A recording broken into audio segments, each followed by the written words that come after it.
অনৈতিক কাজগুলি বন্ধ, এটা জাতির জন্য একটা সুবিধা। হ্যাঁ, মানুষের সেবা, স্বাস্থ্যসেবা নিশ্চিত করার যে শপথ নিয়ে আমরা সরকার চালাচ্ছি, এই ধরনের অনৈতিক কাজ যদি বন্ধ হয় সেই ব্যাপারে আমরা অনেকটা সার্থক হব।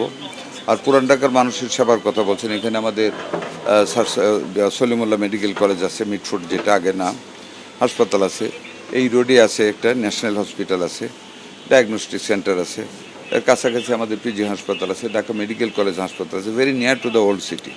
আরও ইনশাল্লাহ আমাদের প্রোগ্রাম আছে, আরও কিছু আমরা করবো। আরবান হেলথ কেয়ার আমরা 192টা সেন্টারে আমরা আরবান হেলথ কেয়ারের জন্য আলাদা প্রোগ্রাম নিচ্ছি, ওইটাও আমরা করবো ইনশাল্লাহ। আমার নরসিংদী বেলাবো উপজেলার একজন ডাক্তার, সে অফিস টাইমে সে এখানে প্র্যাকটিস করতেছে, এবং এটা তার আজকের প্র্যাকটিস না, অনেক দিন যাবত তার বিরুদ্ধে কমপ্লেন,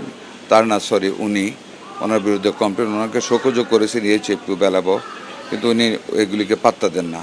আজকে এখানে ধরা পড়েছেন যে উনি এই অফিস টাইমে এখানে প্র্যাকটিস করতেছেন, এবং আমরা এই ব্যাপারে আমাদের বিভাগীয় যা শাস্তি দরকার, লাইসেন্স স্থগিত করা সহ, ওনার ক্যান্সেল করা সহ সর্ব ধরনের শাস্তি প্রদান করব। আর যে ক্লিনিক এখানে যারা এই অনৈতিক কাজকে উৎসাহিত করেছে, মোবাইল ম্যাজিস্ট্রেট আছে, উনি ব্যবস্থা নেবেন। আমরা চেষ্টা করতে হচ্ছে, আমরা ধরা বলেন একদিনে কি পারবো? আপনারা ধরে ধরে দেন, আমাদেরকে দেখান, একদিনে তো পারবো না, তবে অনেক কমেছে, অনেকটা উন্নতি করতে পেরেছি।